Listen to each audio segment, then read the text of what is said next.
아멘. 우리 좌우 옆뒤 돌아보면서 인사하겠습니다. 잘 오셨습니다. 네, 잘 오셨습니다. 염려가 기도로 바뀔 때라는 제목으로 하나님의 말씀 증거하도록 하겠습니다. 염려란 앞으로 일어날 일에 대한 두려움과 걱정입니다. 우리가 염려를 할 때 머리와 우리의 온 마음은 답답함으로 옥죄어지는 듯한 그런 느낌을 받습니다. 우리의 삶이 어느덧 염려와 불안이 자리 잡게 되면 때로는 정상적인 말과 행동을 하기가 어려워집니다.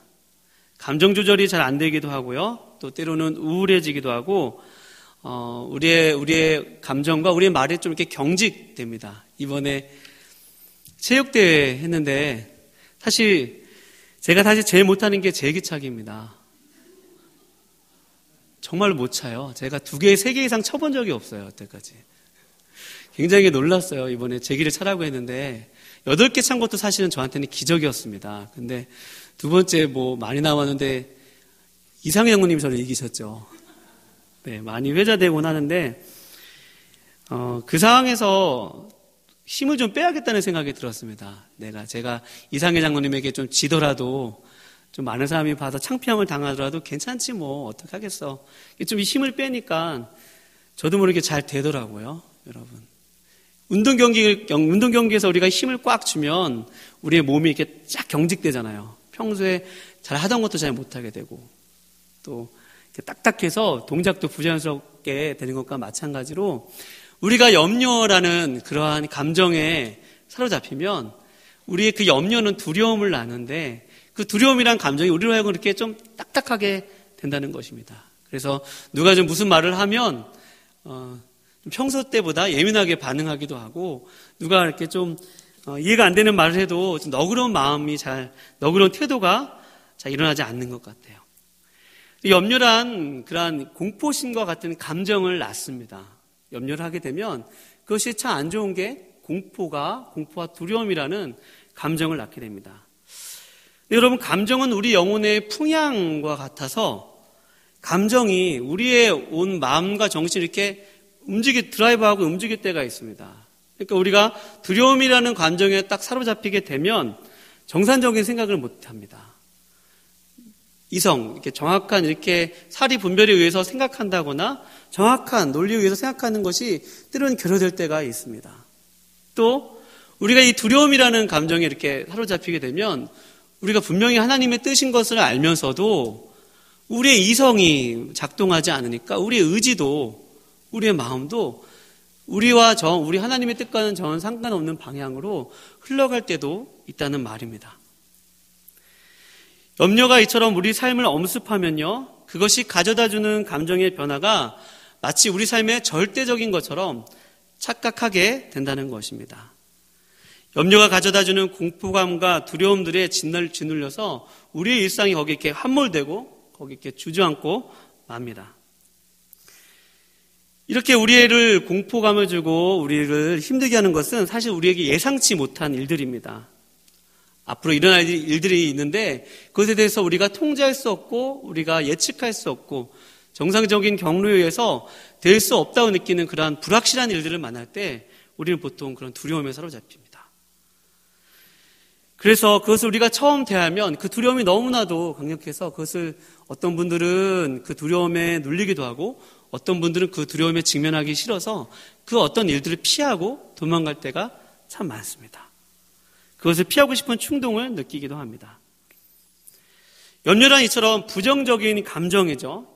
그 염려에서 낳는 그 두려움이란 것은 부정적인 감정입니다. 예수님께서도 염려하지 말라라고 말씀하시면서 염려가 단순히 어떤 우리의 감정의 문제가 아니라 영적인 문제라고 말씀하셨습니다. 염려가 지속되게 되면 그것은 하나님을 불신하게 되고 결국 그 하나님과는 상관없는 하나님을 뺀 사고방식과 하나님을 뺀 우리의 말과 하나님을 뺀 우리의 행동으로 이어지기 때문에 그 염려가 초래하는 그러한 안 좋은 치명적인 결과가 있는 것입니다. 그래서 마귀는 늘 우리를 속여서 염려하게 만들고 하나님을 올바로 신뢰하지 못하도록 신자들을 속입니다. 그래서 우리는 우리 삶에서 염려를 우리 삶 가운데서 염려하면서 살지 아니면 그것 가운데서 평안을 누리며 살지 둘 중에 하나로 늘 살아가는 것 같습니다. 성 어거스틴은 그의 책 고백록에서 이런 말을 했죠. 우리가 하나님 안에서 안식하기 전까지는 누구도 쉴 수 없다라고 고백한 것처럼 우리는 염려와 두려움과 불안 속에서 살아가든지 아니면 평온한 안식 속에서 살아가든지 이 둘 중에 하나인 것 같습니다. 여러분은 어떠세요? 여러분은 평안하십니까? 혹시 두렵지는 않으세요? 저는 많이 두려울 때가 많습니다. 설교하기 전에 제일 두려워요. 제 역설은 이렇게 염려를 내려놓으라고 설교하는 제가 많이 두려웠다는 거예요. 이 설교를 하는데 특히 사단이 이 설교하는 걸 되게 싫어했나 봐요. 그러니까 제 마음이 이렇게 좀 두려움과 긴장되는 거 아니겠습니까? 제가 좀 편하게 설교할 수 있도록 기도해 주시기 바랍니다. 이 설교가 중요한가 봐요. 그러니까 사단이 싫어한가 봐요, 이 설교를. 그 사람들은요, 안정감을 느끼기 위해서 부단히 노력합니다. 돈이 안전을 가져준다고 생각하죠. 돈이 많으면 늙어서 자식들에게 손을 벌리지 않아도 되고, 돈이 있으면 아파도 돈 때문에 병원 못 갈 일은 없으니까, 요즘 워낙 의술이 발달했으니까 돈이 최고야. 돈이 많이 있어야 되지 않겠어? 또 돈이 많아야 사람들에게 무시당하지 않지, 상처받지 않지, 안전하지 않겠습니까? 많은 사람들은 돈을 많이 벌려고 합니다. 그 안전을 위해서입니다. 또 때로는 안전한 그 지위가 우리에게 안정감을 가져다 준다고 생각을 합니다. 내가 다른 사람보다 힘이 있어야지만, 내가 다른 사람을 이렇게 움직일 수 있는 그 어떤 자리에 있어야지만 그래야 내가 안전한 것 아니겠습니까? 다른 사람이 나에게 힘으로 대하기보다 내가 그 사람보다 더 높은 힘에 있는 자리에 있어서 그 사람을 향하여서 그런 행사를 해야지만 나는 안전하다고 생각하죠. 그래서 많은 사람들이 다른 사람과의 경쟁에서 이기기 위해서 부단히 애를 쓰고 부단히 노력하고 그 경쟁에서 살아남기 위해서 오늘날 많은 사람들이 그렇게 열심히 살아갑니다. 열심히 살아가는 것 그 자체는 잘못된 것은 아니나 열심히 살아가는 그 목적은 우리가 점검해 볼 필요가 있습니다. 또한 사람들은 두려움과 걱정을 해소하기 위해서 생산적으로 살아갑니다. 생산적으로 살아간다는 말은 자신의 안전을 확보하기 위해서 그 생산의 모든 주체가 자신이 된다는 것입니다. 나에게 있는 모든 것을, 나에게 공급되어지는 모든 것들의 주체가 다 내가 열심히 노력해서 된 것 같고, 내가 다 남들보다 더 열심히 살아서 나에게 이만한 결과가 찾아왔다는 그런 생각 아래 더 많이, 더 빨리, 그리고 더 열심히 그렇게 부지런히 살아가면서 부지런히 살아가는 것이 잘못된 것은 아니나 그 목적 자체가 그것을 통해서 나의 안정감을 확보하고자 하는 그런 노력이 있다는 말입니다. 그러나 성경 전도서 1장에서는 이 모든 것이 헛되고 헛되며 바람을 잡는 일이라고 했습니다. 바람을 우리가 움켜잡을 수 없지 않습니까? 마찬가지로 우리가 안전을 움켜잡으려고 그렇게 많이 노력하고 그렇게 많이 힘쓰지만, 그러나 솔로몬의 고백처럼 솔로몬이 그렇게 많은 군사들과 그렇게 많은 큰 집과 그렇게 많은 부와 수많은 그러한 아내들과 그런 모든 안전을 확보할 만한 모든 요새를 살았어도 그가 모든 것을 바람을 잡는 일이로다, 헛되도다라고 솔로몬이 그렇게 고백을 했습니다. 여러분, 우리가 이처럼 안전과 우리의 염려를 해소하기 위해서 살아가는 그런 모든 노력들, 여러분, 그것은 성경은 분명히 헛되다라고 고백하고 있습니다. 그렇다면 우리는, 여러분과 저는 이 염려라는 문제를, 또 염려에서 발생된 이 두려움이라는 그런 감정들을 어떻게 처리하시겠습니까? 오늘 본문 7절이 그것에 대해서 말씀하고 있습니다. 우리 7절 말씀 다 같이 읽어볼까요? 7절 말씀입니다. 시작. 너희 염려를 다 주께 맡기라. 이는 그가 너희를 돌보심이라. 아멘. 오늘 본 말씀에 보면 너희 염려를 다 누구에게 맡기라고 합니까?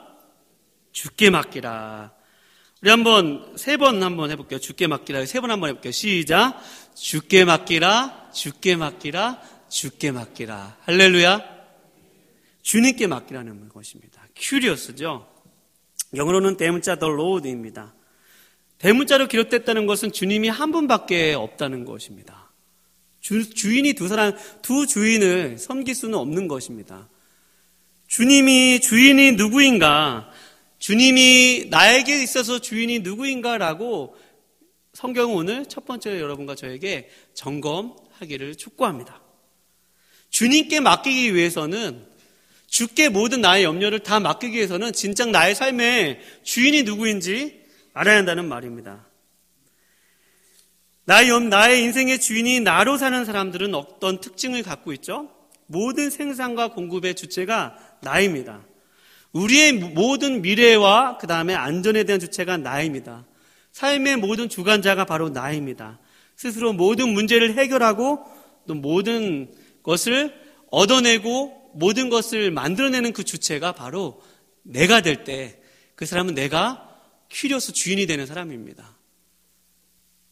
그런 사람은 여러분 아무것도 주님께 맡길 수가 없는 것이죠. 주님께도 맡기고 또 나도 그것의 일을 같이 주님께도 맡긴다면서도 내가 또 그 일을 내 스스로 힘으로, 내 노력으로, 나의 힘만으로 내가 주체가 되어서 살아가는 그러한 삶을 살아가는 것입니다.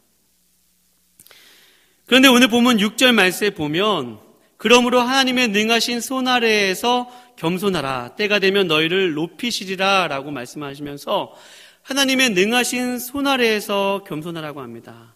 여러분, 하나님의 능하신 손은 어떤 손입니까? 그 손은 전능하신 손입니다.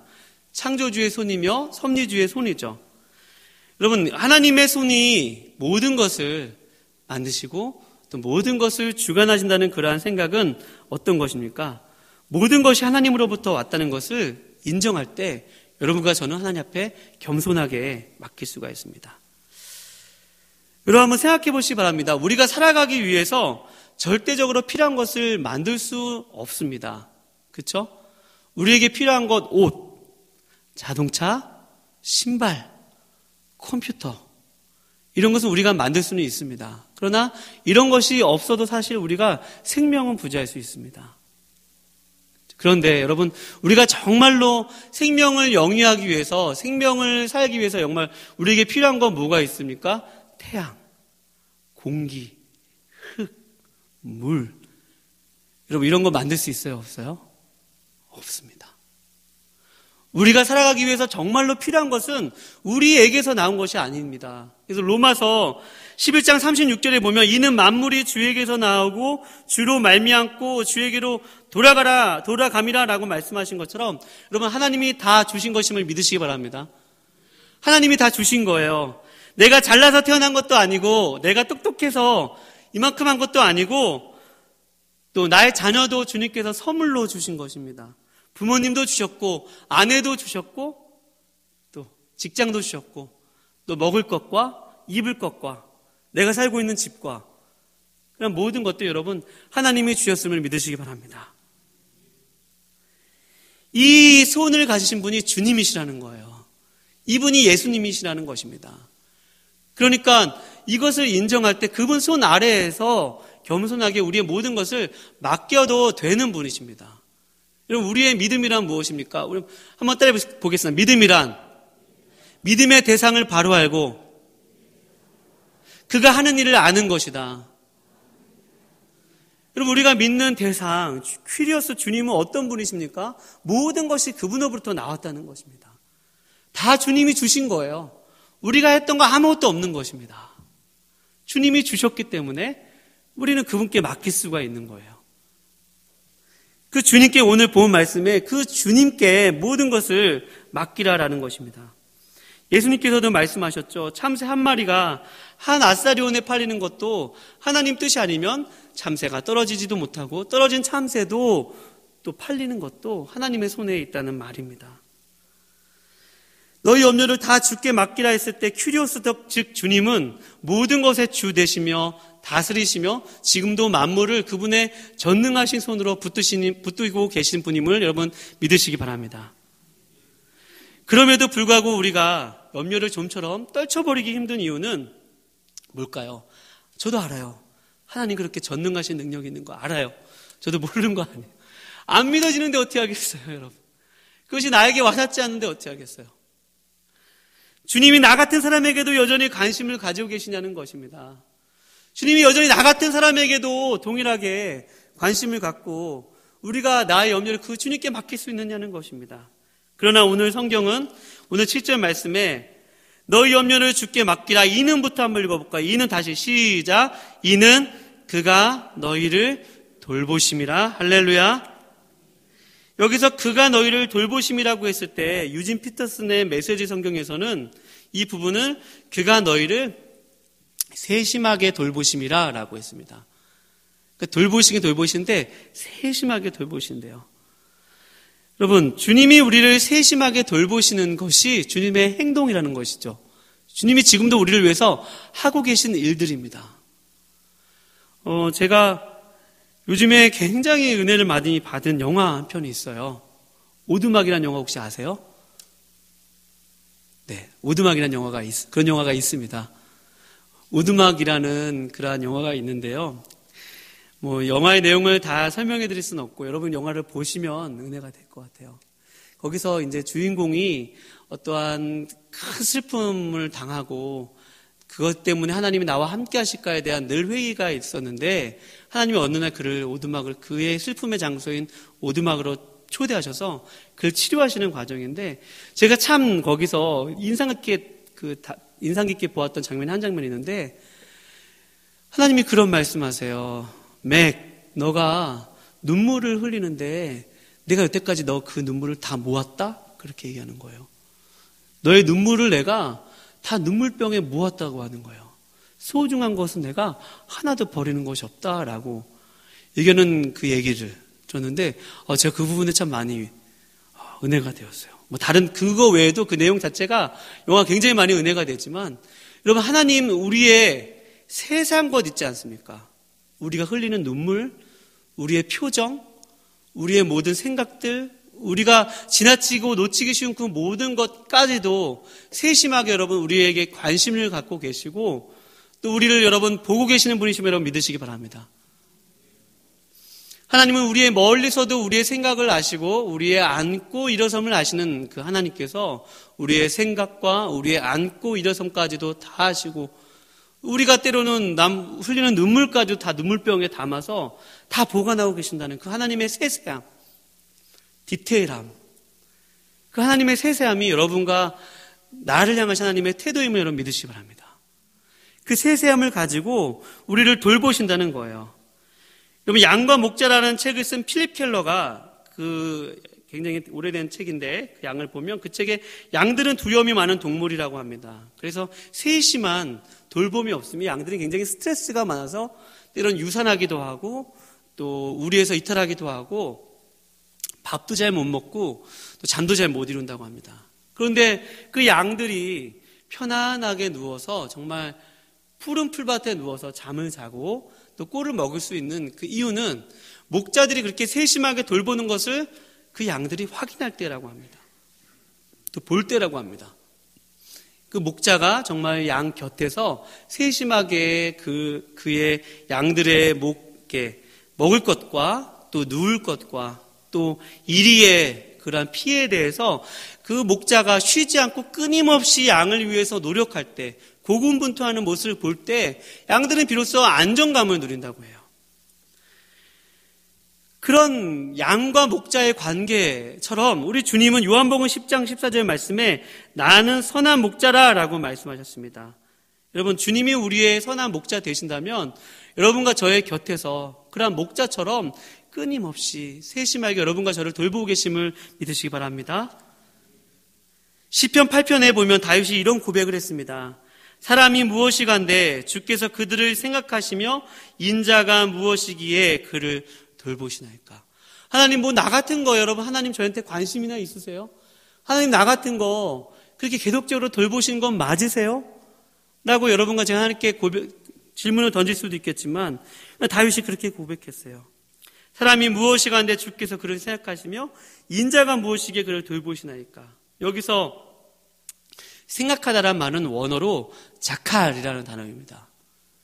내가 사람이 무엇이간데 주께서 그를 생각하시며 할 때 그 생각하다는 말이 원어로 자칼이라는 말인데 그것은 잊지 않고 기억하다, 영어로 remember라고 이렇게 번역이 되어 있습니다. 그러니까 하나님이 그를 잊지 않는다는 것이죠. 기억하신다는 것입니다. 절대로 그를 잊지 않는다는 거예요.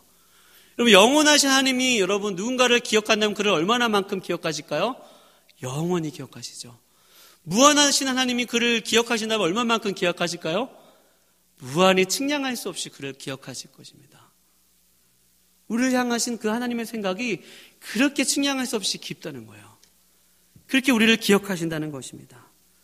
그리고 그 돌보시나이까라는 말의 원어는 파카드라는 단어인데 그것은 어려움에 처한 사람들이 지속적으로 돕는다는 뜻입니다. 그러니까 한번 일회적으로 돕는다는 것이 아니라 그를 향해서 기억할 뿐만 아니라 그를 기억한 그를 찾아가서 그게 어려움에 처할 때마다 그를 돌본다는 거예요. 지킨다는 말입니다. 이 하나님의 이 도우심을 경험한 다윗이 시편 8장 5절에 이렇게 8편 5절에 이렇게 고백했어요. 그가 하나님이 우리를 천사보다 조금 못하게 하시고 영화와 존귀로 간을 씌우셨기 때문이다. 할렐루야. 여러분과 제가 오늘 우리 또 하나 열매를 바라시며 우리 찬양단 고백했던 것처럼 하나님이 우리를 태초부터 우리를 아셔서 그렇게 귀하게 여기신다는 것입니다.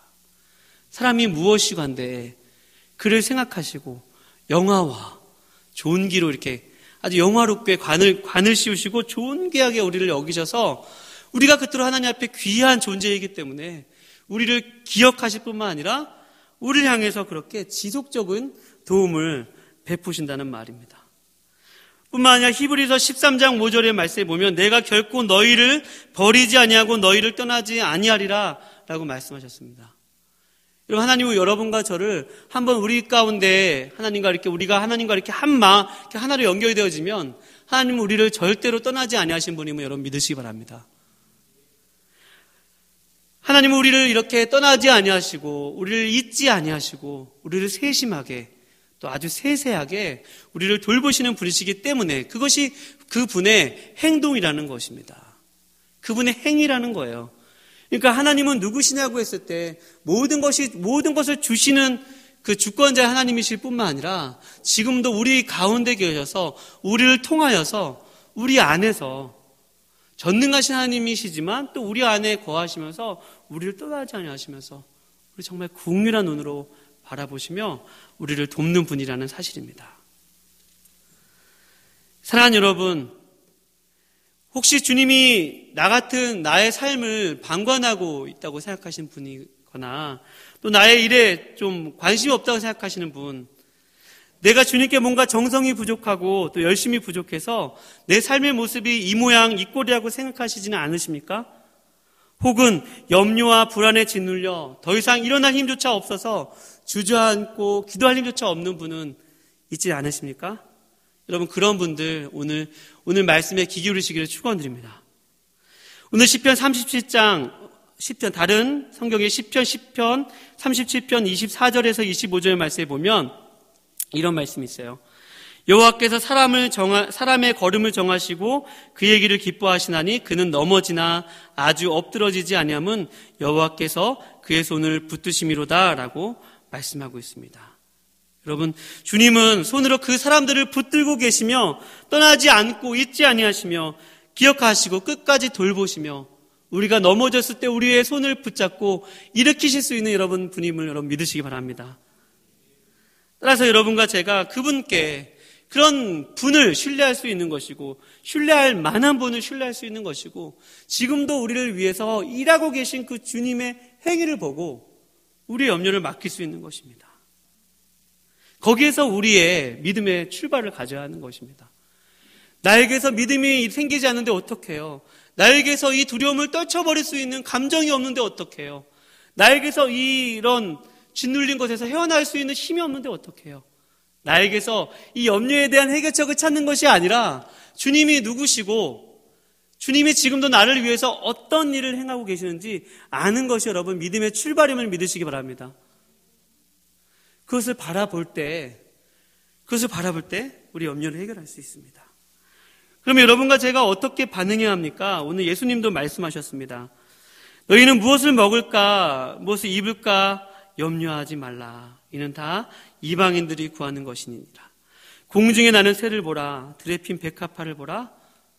너희가 심지도 않고 걷어들이지도 아니하고 또 너희가 짓지도 아니하여도 하나님께서 이 모든 것들을 입히시고 먹이시고 또 다 채우시니 하물며 너희일까 보냐 믿음이 작은 자들아 라고 고백했던 것처럼, 또 빌립보서 4장 6절 7절에 보면 아무것도 염려하지 말고 오직 모든 일에 기도와 간구로 너희 구할 것을 감사함으로 하나님께 아뢰라. 그리하면 모든 지각에 뛰어난 하나님의 평강이 그리스도 예수 안에서 너희 마음과 생각을 지키시리라. 할렐루야. 하나님 오늘 여러분과 저에게 이 염려를 기도로 바꾸시기를 주님께서 원하고 계십니다. 여러분 가운데 염려가 있으신 분들 이 시간에 그 염려를 기도로 바꾸실 수 있기를 축원드립니다. 염려는요, 기도로 바꿀 때, 그 염려를 기도의 내용으로 바꿀 때 그 하나님을 바라보고 하나님께 나아가서 우리의 염려를 아릴 때 하나님께서 우리의 마음과 생각을 지키시고 우리 마음 가운데 평강을 주시겠다 약속하셨습니다. 다윗은 시편 40편의 1절과 2절에 이런 고백을 했습니다. 내가 여호와를 기다리고 기다렸더니 귀를 기울이사 나의 부르짖음에 들으셨도다. 내가 여호와를 기다리고 기다렸더니, 내가 하나님의 손을 기다리고 기다렸더니, 내가 하나님의 때를 기다리고 기다리면서 어떻게 했냐면 하나님께 부르짖었다는 거예요. 하나님께 기도했다는 것입니다. 그랬더니 2절 말씀에 나를 기가 막힐 웅덩이와 수렁에서 끌어올리시고 내 발을 반석 위에 두사 내 걸음을 견고하게 하셨도다. 할렐루야. 나를 기가 막힐 웅덩이와 수렁에서 끌어올리시고 내 발을 반석 위에 두사 내 발을 견고하게 하셨도다. 여러분, 다윗이 얼마나 하나님께 그의 문제를 놓고 간절하게 기도했는지 모릅니다. 그랬더니 주님께서 나를 기가 막힌 웅덩이와 수렁에서 끌어올리시고 내가 다니는 길, 나의 그런 길을 견고하게, 나의 발을 견고하게 하셨다는 것입니다. 여러분, 우리가 기도하다 보면 때로는 기도와 염려를 혼동할 때가 있어요. 제가 가끔 기도하다 보면 그게 기도인지 염려인지 헷갈릴 때가 있어요. 여러분, 그럴 때 없으세요? 기도하려고 눈을 감았는데 그것이 정말 기도하는 것이 아니라 이거 정말 그러면 안 되는데 이거 어떡하지? 그다음 끝날 때 보니까 다 끝난 거예요. 그럴 때도 있죠. 여러분, 우리가 기도한다는 것은 정확한 기도의 대상이 있는 것이고 그 신뢰할 만한 그 대상이 우리를 위해 지금도 무엇을 하고 계신가에 대한 객관적인 알미 있어야 된다는 것입니다. 그때 기도할 수 있는 것이죠. 그 객관적으로 계신 그 하나님이 지금도 나와 함께 하셔서 나를 세심하게 돌보시고 나를 붙드시고 계신다는 그 오늘 약속의 말씀이 여러분과 저의 생각을 여실 수 있기를 축원드립니다.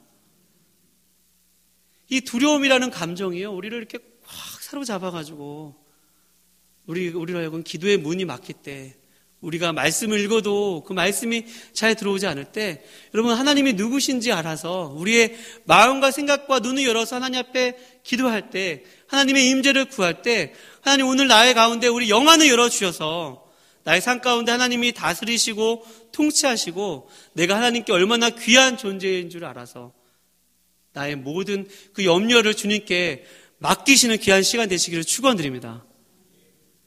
그 주님을 만나고 또 그 주님과 더불어서 그것이 오늘 이 기도의 체험이 되는 것뿐만 아니라 오늘 예배당을 나가서 이 체험이 여러분의 삶의 그런 문제들을 만날 때, 그럴 때 내가 그때 주님께 기도해서 주님 내 마음 가운데 또 평강을 허락하여 주셨지. 내 문제를 만날 때마다 주님께 간구하고 아뢰고 또 염려를 주님께 맡기시는 여러분과 제가 되시기를 주님의 이름으로 축원드립니다.